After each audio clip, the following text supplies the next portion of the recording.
오늘도 주 앞에 나오신 여러분들을 주님의 이름으로 축복하고 환영합니다. 우리 한 해가 이제 열흘밖에 남지 않았어요. 인생의 어느 순간은 이제 막바지에 이를 때가 올 거라는 생각을 늘 하는데 한 해의 마지막을 그런 심경으로 보내는 게 좋습니다. 우리 옆에 분하고 인사합시다.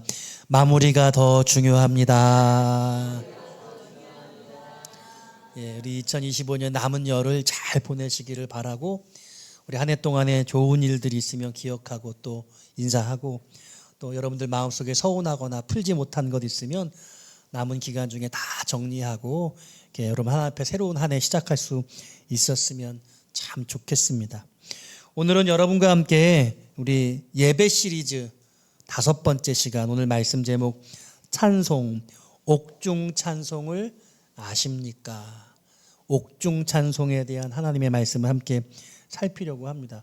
먼저 근데 예배 시리즈 설교를 좀 정리를 해보고 싶어요. 제가 지금 5번째 시간인데 지난 4번 어떤 말씀이 있었는가. 우리 예배 시리즈 첫 번째 시간은 우리 이사야 43장 21절, 우리는 예배하는 존재로 지음받았다. 우리의 인생의 목적은 하나님을 예배하는 것이다. 할렐루야. 우리가 하나님께 찬송이 되기를 원한다, 이런 말씀 우리 함께 나눴죠. 그래서 내가 나를 위해 사는 것이 아니라 예배하는 존재로 살아가는 삶이 어떤 것인가를 우리가 돌아보았습니다. 두 번째 주에는 우리 출애굽기 25장의 말씀으로 거기서 내가 너와 만나고 라는 제목 함께 말씀 나눴어요. 하나님이 모세를 시내산으로 부르시고 시내산 정상으로 하늘에서 내려오셔서 정상에서 모세와 하나님이 함께 만났죠. 그리고 그 만남 안에서 하나님이 성막을 만들 성막의 설계도를 주시면서 성막을 지으면 내가 성막에서 너와 만날 거야. 하늘에 계신 하나님이 시내산의 정상으로 내려오시고 그 시내산에서 모세와 약속하셔서 성막을 만들고 성막에 하나님이 성막에서 모세와 만나겠다고 약속하셨다는. 그런데 그 주님이 하나님께서 이 땅에 아들 예수를 보내셔서 우리가 예수님을 믿을 때 우리 심령 가운데 예수님이 들어오셔서 내 인생의 주인이 되시고 이제는 하나님께서 내 마음에 임하셔서 나와 함께 거하시기를 원하신다. 할렐루야. 그래서 거기서 내가 너와 만나고 나는 이제 너의 마음속에서 내가 너와 만나기를 원한다. 이런 말씀 나눴죠. 우리 세 번째 주에는 히브리서 말씀 가지고 제사와 예배가 뭐가 다를까? 제사는 용서받기 위해서 나오는 것인데 예배는 용서받은 자가 받고 나서 나오는 것. 그러므로 나의 삶의 기쁨이 하나님께 고백되는 것이 예배다. 이런 말씀 함께 나누었습니다. 지난주에는 데살로니가전서 말씀 가지고 설교는 하나님의 말씀인가? 그래서 설교는 말씀이 되어질 수 있는데 여러분들이 그 말씀을 믿음으로 받을 때 말씀을 전하는 자가 하나님의 말씀을 고스란히 전하고자 하고 여러분들이 그 말씀을 믿음으로 받아주는 순간 그 말씀은 하나님의 말씀이 된다. 이런 말씀을 나눴어요. 다 기억나시죠? 뭐 잊어버리면 또 말씀 들으면서 생각하면 되니까.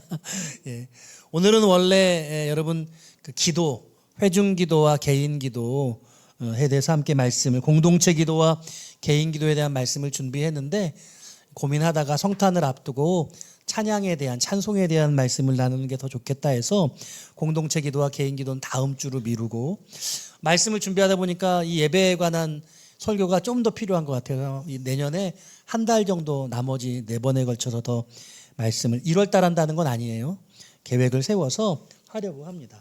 오늘은 예배의 한 요소로서의 찬송이 어떤 것인가를 함께 묵상할 때에 오늘 사도행전 16장에 바울이 그 제자들과 함께 빌립보라는 마을에 가서 복음을 전하다가 옥에 갇히게 되거든요. 저는 이 장면을 옥중 찬송이라고 그렇게 규정했어요. 그래서 오늘 말씀 제목이 옥중 찬송을 아십니까? 이 말씀으로 은혜 나누기를 원합니다.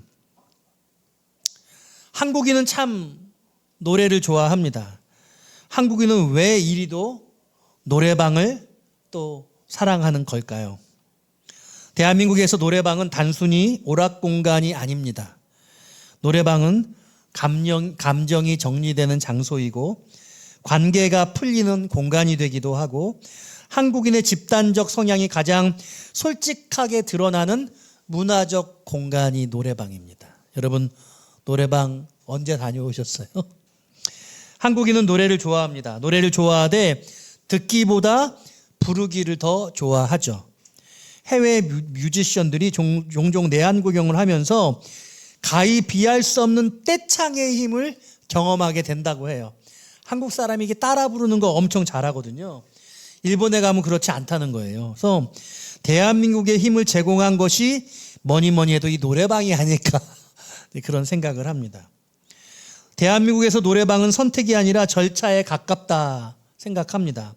2차는 자유라고 말하지만 실제는 관계 유지를 위해서 필수라는 거예요. 실은 지금부터 자유롭게 따라와 라고 말한다면 그건 이제 자유로운 마음가짐으로 따라오기를 부탁하는 거겠죠. 그래서 대부분 노래방에 다 가게 된다는 겁니다. 싫어도 가고 피곤해도 갑니다. 그리고 막상 들어가게 되면 억지로 따라온 것 같은데 또 거기서 즐기게 되는 거죠.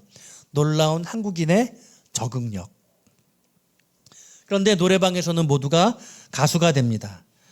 노래방의 가장 큰 장점은 관용이 된다, 용서가 된다는 거예요. 노래를 잘 부르면 환영받지만 못 부르는 사람도 외면받지는 않습니다. 음정이 흔들려도 박자가 어긋나도 괜찮습니다. 그곳에서는 다 용납합니다. 실력보다 태도가 중요합니다. 정확성보다 몰입하는 거예요. 몸 바쳐 진심을 다해 부르면 뜨거운 박수를 받을 수 있습니다. 그래서일까 노래방 점수는 기준을 알 수가 없습니다. 복불복이에요. 그래서 노래방에서는 누구나 가수입니다. 적어도 노래가 흐르는 3분 동안은 그렇다는 거죠. 노래는 감정의 송풍구입니다. 한국인은 감정을 언어로 표현하는 것에 어색해합니다. 요즘 젊은이들은 더 그런 것 같아요. 그래서 노래를 더 부르나 봅니다. 기쁠 때는 빠른 노래, 슬플 때는 발라드, 분노가 차오르면 락. 요즘 들어서는 저 같은 경우에는 나이가 들어서 그런지 이상하게 트로트가 땡깁니다. 네. 오해는 마십시오. 저는 노래방 간 게 잘 기억이 안 납니다. 언제 가는지도 잘 모르겠어요. 한 10년은 됐나? 네. 이런 게 다 저는 전국민 경연 트로트 프로그램에 홀딱 반한 때문이 아닐까 생각합니다. 노래방의 선곡은 곧 마음 상태인 것 같습니다. 노래방에 가면 그날의 기분을 알 수가 있습니다. 그의 정서를 느낄 수가 있는 거죠. 노래방에서는 위계 질서도 잠시 사라진다고 합니다. 직급, 연차, 선후배가 느슨해지는 겁니다. 중요한 것은 마이크 순서입니다. 사장도 노래하고 신입 직원도 노래 부르고 선배도 하고 후배도 하는 겁니다. 모두가 동일한 박수를 받는 거죠. 노래 부르는 순간만큼은 평등하다는 겁니다. 한국인은 이렇게 노래방에서는 잠시 괜찮아져요. 일도 참고 관계도 참고 감정도 참는 우리는 노래방에서 잠시 풀어집니다. 그곳에서는 다 용서가 되는 거예요. 그래서 좋아하나 봅니다. 소리를 질러도 되고 고성방가도 가능합니다. 오바한다고 손가락질 당할 일도 없습니다. 누구도 평가하지 않습니다. 다만 이렇게 외칠 뿐입니다. 한 곡 더? 네. 여러분 즐거워해야 되는데 즐거워하지 않으시는 거 보니까 노래방에 안 가시거나 노래방을 너무 자주 가셔서 양심에 찔려서 실수해도 괜찮고 부족해도 괜찮죠. 노래방에서는 솔직해진다는 겁니다. 그래서 한국인들은 오늘도 노래방을 즐기나 봅니다. 저는 그런데 이제부터 노래방 사랑을 예배당 사랑으로 바꿔볼 것을 권합니다. 나를 노래하고 세상을 노래하는 것보다 하나님을 노래하는 것이 훨씬 기쁘죠. 할렐루야. 여러분 주독에 빠지지 마시고 주님께 빠져보십시오. 술에 취하지 말고 성령에 취해 보자고요. 내 마음을 노래하는 것과 하나님을 노래하는 것 중 어느 것이 더 행복할까요? 해보십시오. 물어볼 필요가 사실 없습니다. 오늘 본문 사도행전 16장에 보니까요, 노래방을 현장으로 바꾼, 쉽게 말하면요, 바울이 감방을 노래방으로 만들었어요. 대단하지 않습니까? 정확하게 표현하자면 감방을 찬양방으로 만들었죠.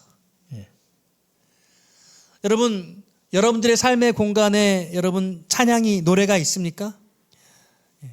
노래가 없는 삶을 생각할 수 있을까요? 만일 어디를 틀어도 노래가 들리지 않는다고 한다면, 요즘에 그런 분들 많이 말씀하시더라고요. 성탄 분위기가 안 나. 캐롤이 안 들려져. 찬양을 하는데 좀 캐롤을 부르면 안 될까요? 이렇게 말씀을 하세요. 노래 없는 삶은 사실은 정말 건조할 거예요.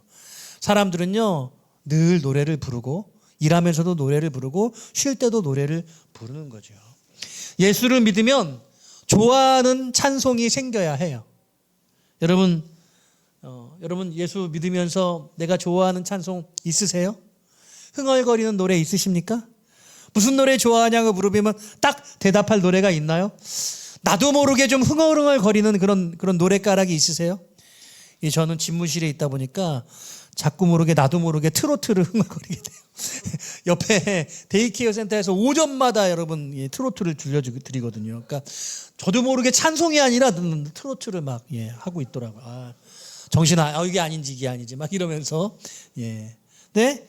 요즘 들어서 제가 노래를 잘 안 한다. 노래하는 게 참 이제는 좀 드물어졌다, 이런 생각을 제가 하게 됐습니다. 오늘 본문을 여러분 살펴보면서 여러분들의 삶에 노래가, 하나님을 찬양하는 일이 많아지기를 바라요. 오늘 본문의 사건에서 4가지 메시지를 함께 살펴보려고 하는데요.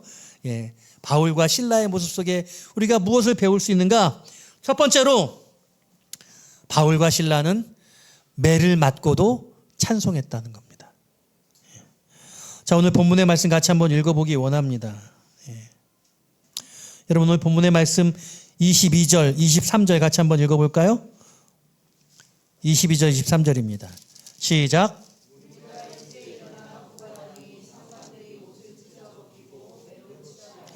많이 친 후에 옥을 가두고 간수에게 명하여 든든히 지키라 하니. 자, 여러분, 매 맞고서도 이렇게 찬송을 했다, 노래를 했다. 이 말은요, 바울이 어떤 감정적인, 정서적인 어려움에도 불구하고 그는 찬송을 했다는 그런 말씀이라고 할 수 있습니다. 여러분, 우리가 어쩔 때 기뻐 노래합니까? 마음이 행복해서, 좋은 일이 생겼을 때, 감사할 때, 찬송할 만한 그런 삶의 원인과 이유들이 생길 때, 그때 노래하잖아요. 여러분, 슬플 때 노래하세요? 고독할 때 노래하세요? 아플 때 노래하시나요? 기분 나쁠 때 노래하세요? 그럴 땐 노래 잘 안 나오거든요. 세상 가요는 혹시 그럴지 몰라요. 근데 찬송을 하시냐고요. 평상시에도 잘 안 하는데 뭐 이럴 때 찬송할 리가 없죠. 그런데 오늘 바울과 실라, 이분들은요, 매를 만든 다음에 얼마나 여러분 고통스러웠어요. 본문에 보니까요, 옷이 찢겨졌다고 말하고 있어요. 여러분, 누군가 여러분들 막 옷자락을 붙잡고 막 그걸 뜯어서 막 옷을 풀어헤치고 이런 적 있으세요? 그거 겪어보셨어요? 정말 마음이 어렵습니다. 제가 이 건물에서 그런 일 겪었잖아요. 이 건물에 다 불이 꺼지고, 제가 어쩌다 보니 이 건물의 관리단장을 맡아서 1층에 그때 그 고깃집이었거든요. 고깃집에 이렇게 갔는데 저를 못 들어오게 하는 거예요. 제가 그 현관 들어와서 현관에서 그 고깃집 사장님한테 제가 뺨을 맞았어요. 고깃집 사장님하고 이 관리 그 업체 직원하고 두 사람이 저를 질질질 끌어가지고 그 고깃집 바깥으로 끌어냈습니다. 말할 수 없는 참담함을 제가 느꼈어요. 너무 마음이 힘들더라고요. 이래도 되는 건가? 참 너무너무 마음이 힘들어서, 사실은 제가 목사가 아니라면 견디지 않았을 텐데, 제가 목사라는 그런 이름 때문에 제가 참을 수밖에 없었어요. 잘못하면 목사의 이름이 더럽혀지고 하나님의 이름이 더럽혀질 테니까. 그래서 억울하지만 분노가 막 치밀어 오르지만 제가 참았어요. 여러분 인생에서 여러분 정말 어렵고 힘든 그 순간에 어떤 마음 들어요? 아무것도 하기 싫잖아요. 마음에 하고자 하던 그 모든 일들을 다 떨쳐버리고 싶다고요. 근데 오늘 본문 속에 여러분 어떤 상황에서 지금 바울이 이 매를 맞았느냐? 빌립보라는 지에 가서 복음을 전했습니다. 근데 복음을 전하는데요, 마음이 정말 어렵게 하는 사람을 만났어요. 여러분 살다 보면 마음 어렵게 하는 사람 있잖아요. 불편한 사람. 그 불편한 사람과 함께 한다는 것 자체가 고통스러운 일이에요.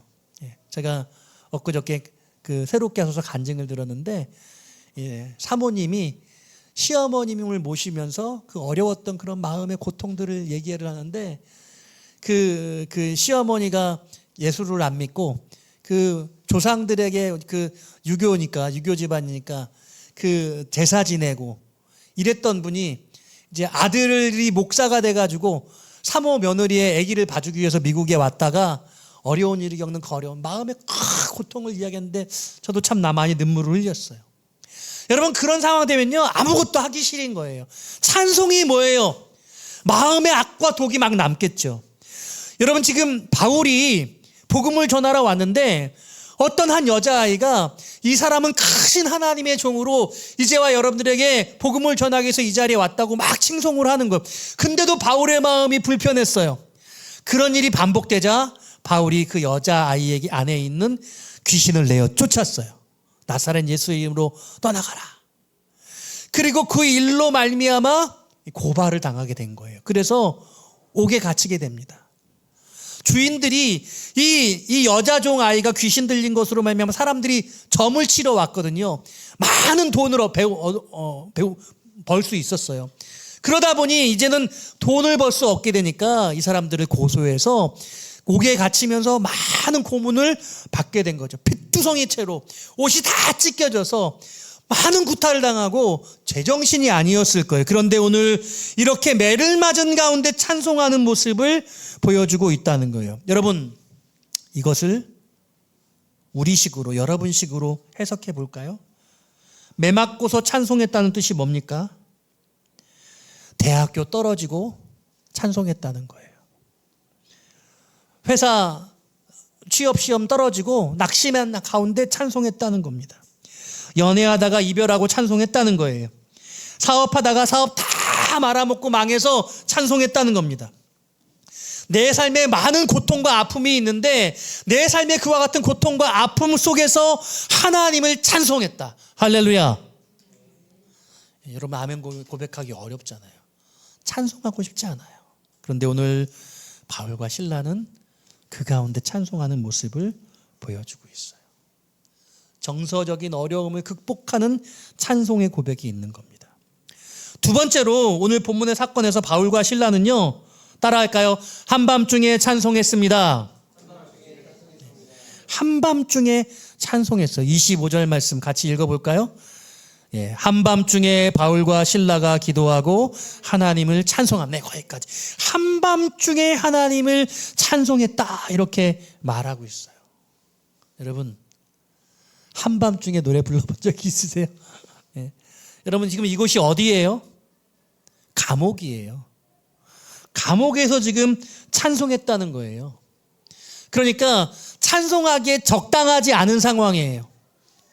여러분 감옥이 이 방음 장치가 잘 돼 있겠어요? 다 옆에 보이지 않겠습니까? 야, 잠 좀 자자, 잠 좀. 지금 도대체 뭐 하는 짓이야? 사람들이 그 찬송하는 바울과 실라를 공격하고 힐난했을 거예요. 그냥 내가 입을 찢어버리겠어. 이렇게 저주하지 않았을까요? 막 화를 냈을 거예요. 많은 사람들이 불편했을 것입니다. 다른 죄수들의 컴플레인이 아마 어마무시하지 않았을까 싶어요. 성경 오늘 본문에서는 그런 내용을 담고 있지 않지만 충분히 그렇게 상상할 수 있어요. 여러분 오늘 여러분들의 삶의 정황에서 이런 거 저런 거 따지고 지금은 찬양할 상황이 아니네. 이 상황은 하나님을 노래하거나 찬송할 수 있는 게 아니야. 여러분 그렇지 않다는 거예요. 오늘 바울은 한밤중에 감옥에서 찬송하고 있다는 겁니다. 여러분들의 상황과 환경이 어떠할지라도 하나님을 찬양하는 것은 진행되어야 함을 말씀하고 있어요. 사랑하는 여러분, 어떤 상황 속에서도 주님을 찬양하시기를 바라요. 여러분들에게 손가락질을 하고 찬양을 그만 중단하라고 하고 노래하면 안 된다고 말하고 찬양을 중단하기를 원하는 수많은 공격 앞에 여러분 찬양하시기를 바라요. 제가 유튜브 채널에 보니까 어떤 자매가, 제가 다세연의 그 자매를 한번 초청하고 싶은 마음을 오래전부터 가지고 있어요. 항상 토요일마다 정한 곳에 가서 거기 보면요 사람들이 많이 다니는 대로변이에요. 술집이랑 음식점들이 많이 있는데 거기 가서 하나님을 찬양하는데 얼마나 좋더라고요. 제가 올해 그런 마음을 가졌어요.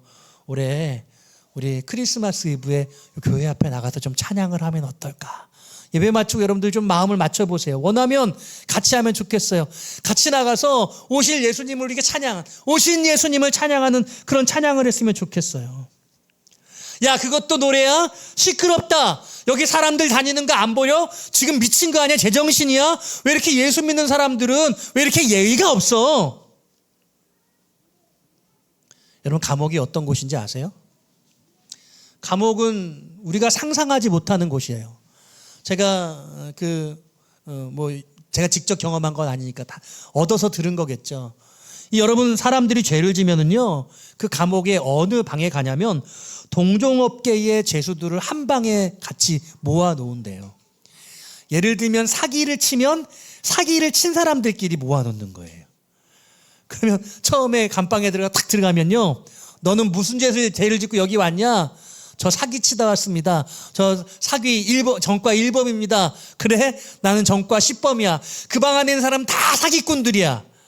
그러면 그 방에서 무슨 일이 일어나겠어요? 나는 사기를 이렇게 대단하게 쳤다. 누가 다 사기를 멋지게 쳤나? 그 사기친 얘기들을 듣는 거예요. 성추행범이 감옥에 가게 되면요, 성추행범, 성폭력범들만 모인다는 거예요. 그러면요, 자기들이 행했던 그 음란하고 죄악된 이야기들을 다 고스란히 이야기를 하면서 그 음란함을, 그 쾌락을 더 극대화하는 거예요. 여러분, 교도소가 교화시켜서 교정하기 위해서 가는 것인데 교정이 되지 않는다는 거예요. 죄 지은 사람들이 그 죄를 함께 공유하면서 죄의 전문성이, 죄의 경험이 더 커지는 거예요. 지금요, 바울은요, 복음을 전하다가요, 지금은 감옥에 가서 이 감방 안에서 하나님을 찬양하고 있습니다. 그 죄를 물리치고 있어요. 군생활 해보셨잖아요. 얼마나 군생활이 어려워요. 군생활보다 옥생활은 더 장난이 아니겠죠. 그런데 그 환경을 뛰어넘는 찬송의 고백이 지금 일어나고 있는 것입니다. 그러니까 여러분, 찬양은요, 나만 모르게, 나만 들리게 그렇게 하는 게 아니에요. 찬송은 큰 소리로 다른 사람도 들을 수 있도록 그렇게 불러야 돼요. 할렐루야. 네, 아멘 하기 어렵죠? 아멘을 해야 해요. 왜 아멘을 해야 하는지 여러분 결론 부분에서 여러분께 말씀드릴 거예요. 네. 그런데 오늘 이 본문의 사건 속에 바울과 실라는 이렇게 찬송했어요. 따라합시다. 기도하며 찬송했습니다. 여러분들이 읽으신 25절에 한밤중에 바울과 실라가 기도하고 하나님을 찬송하며 이렇게 말씀하고 있죠. 여러분, 그러니까 이 바울의 옥중 찬송은요, 기도로부터 시작된 거예요. 네. 기도를 여러분 많이 하시는 분들은 기도하다 보면 찬송이 절로 나온다는 것을 알게 되어져요. 네. 근데 우리 교회에 중보기도실이 있잖아요. 중보기도실에 여러분들이 매달 내는 기도 제목들을 다 꼽아 놓거든요. 그러면 중보기도자 여러분들이 오셔서 여러분들의 기도 제목을 쭉 읽으면서 기도해요. 그렇게 1시간을 채우고 계속 기도하고 매일매일 이 기도가 쉬어지지 않기를 바라는데, 그런데 제가 보니까 거기 찬송가가 없더라고요. 찬양책이 없더라고요. 찬송가 찬양책이 필요해요.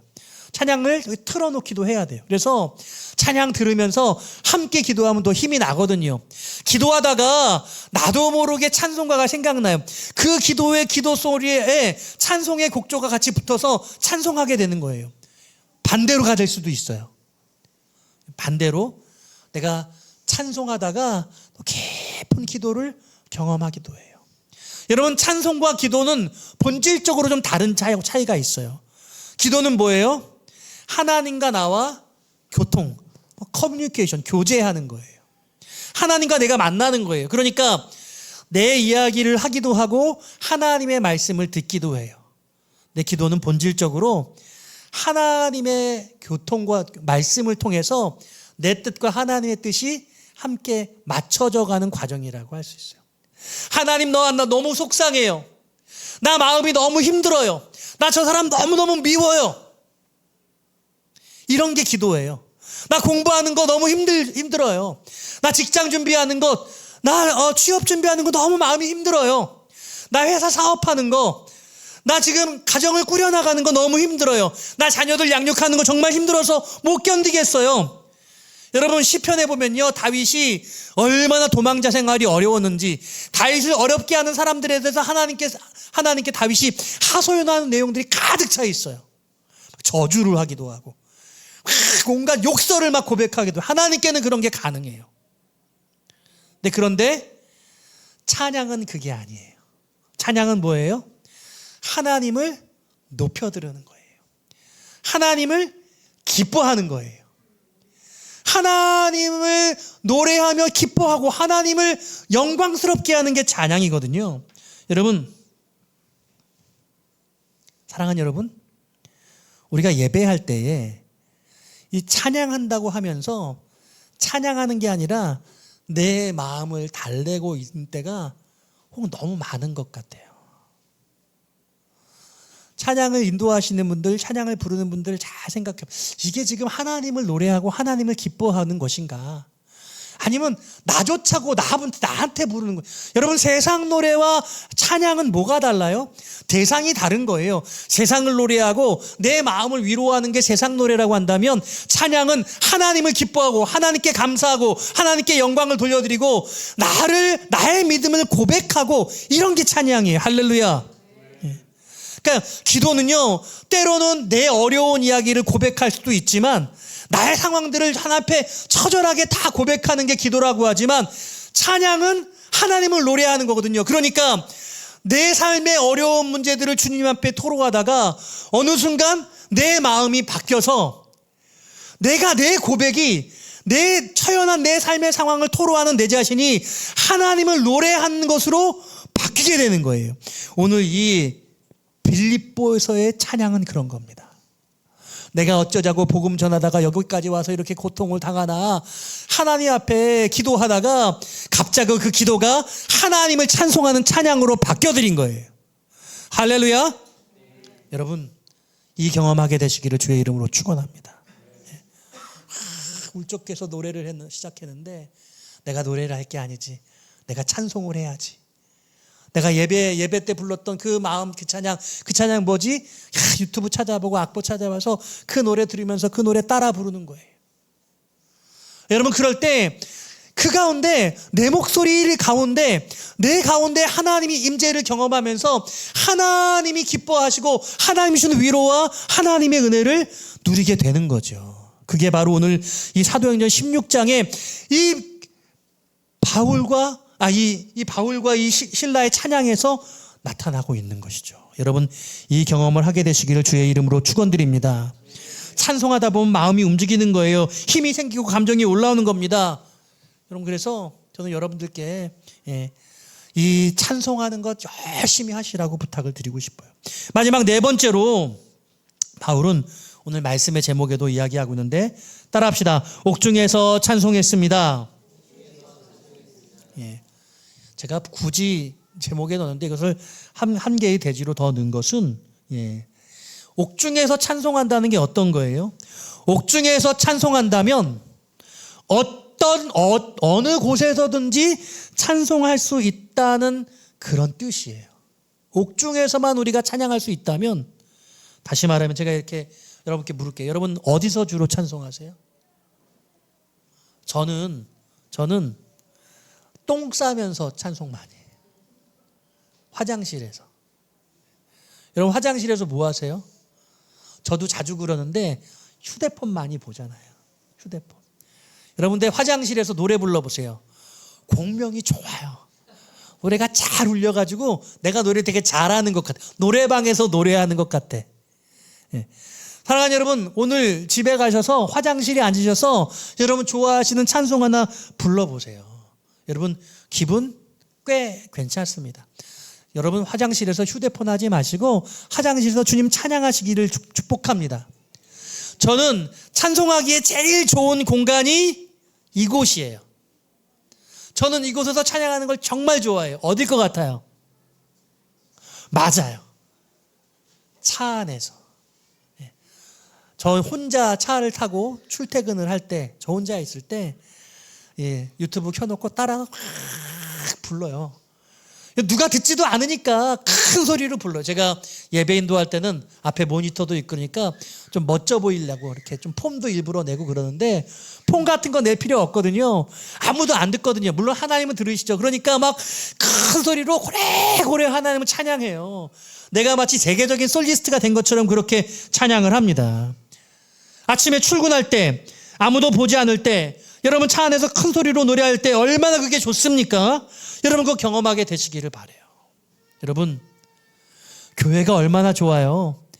여러분 교회 지나가시다가요 이 예배 자리에 딱 자리에 와서 이곳에 앉아서 아무도 안 계실 때, 아무도 보지 않을 때, 오직 하나님만 여러분을 보고 있을 때 찬양 탁 펼쳐가지고 하나님께 노래를 불러보세요.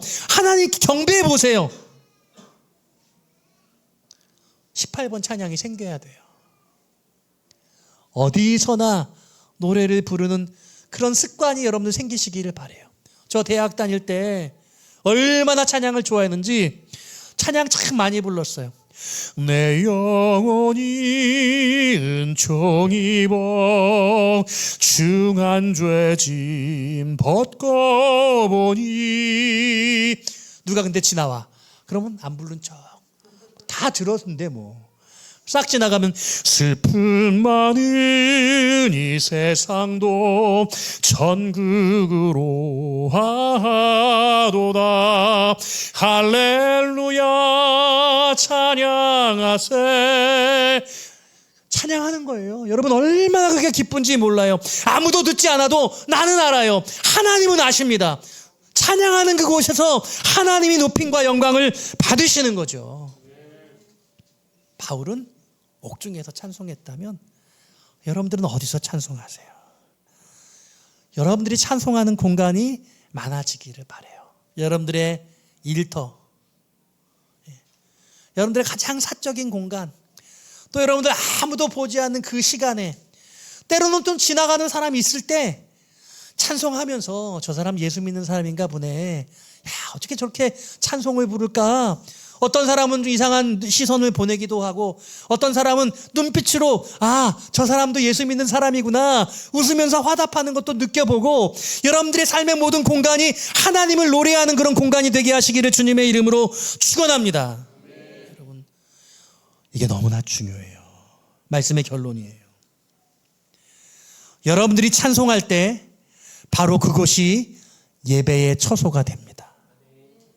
여러분들이 찬송하는 그곳이 하나님께서 영광과 높임을 받으시는 곳이 되는 겁니다. 여러분이 찬송하는 그 순간 하나님은 기뻐하십니다. 여러분들의 매일매일 순간에 찬송을 끊임없이 불러야 될 이유가 여기에 있어요. 이 자리에 모여서만 예배하는 것이 아니라 여러분들의 삶의 모든 처소가 예배의 처소가 될 수 있습니다. 그리고 진정한 예배는 변화를 일으켜요. 사람의 마음도 바꾸고 심지어는 환경도 바꿉니다. 잘 들으세요. 오늘 본문에 놀라운 역사가 일어나고 있어요. 여러분들 잘 아시는 이 사도행전 16장에 옥문이 열리고 착고가 풀리지 않습니까? 지축이 흔들리면서 옥문이 열렸습니다. 착고가 풀렸습니다. 그런데 우리가 상식적으로 생각한다면 바울과 실라가 찬송했으니까 바울의 착고와 바울이 있었던 그 옥문만 열려야 되지 않을까요? 그렇게 생각하는 게 맞을 수 있잖아요. 근데 여러분 오늘 본문의 내용은 그렇지 않아요. 여러분 26절 같이 한번 읽어보기 원합니다. 26절입니다. 시작.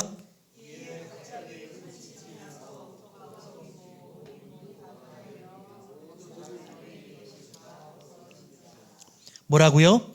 모든 사람의 매인 것이 다 벗어진저라.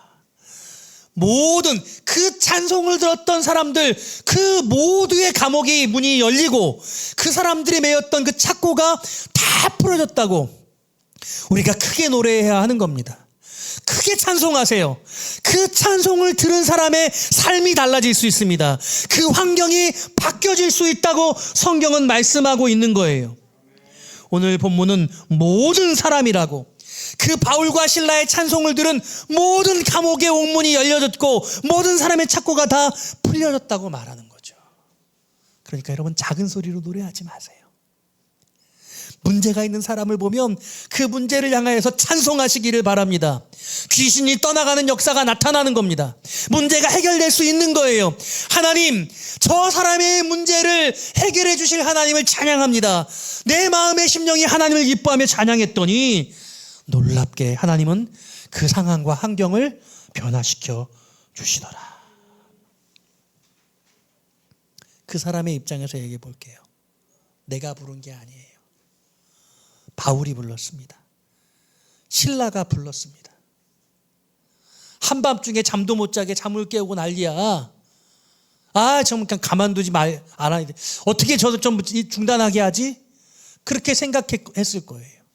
그런데 그들이 기도하다가 찬송하는 소리를 다 듣고 지축이 흔들리면서 옥문이 열렸는데, 그 옥문이 열려지고 내 착고도, 발에 묶였던 그 착고도 다 풀어지게 되었을 때 그들은 알았을 거예요.